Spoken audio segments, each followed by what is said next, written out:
Hi guys, non nili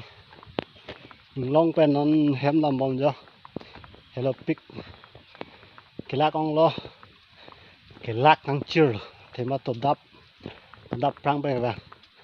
Non ăn mà để hem liền nữa là hem pa dak pen cái vàng si tổ đập mà dip ho pen ngang ba. Non ăn ta hem liền lên lang jo. Nili cái lắc ngang chir, bang phan kisu cái lang đậm. Ada kisu lang đậm lo treadmill đậm lo. Pen hala dak biji device teme abe hala swadim ge helupik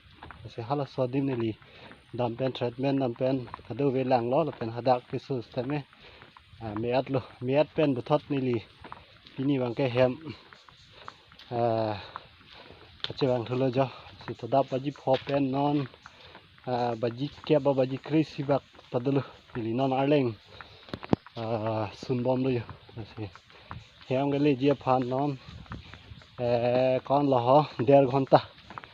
ঘন্টা andige nili non hem le la si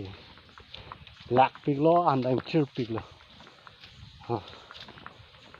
lalu dei kardom don tung pini nili kisung ge an kang chir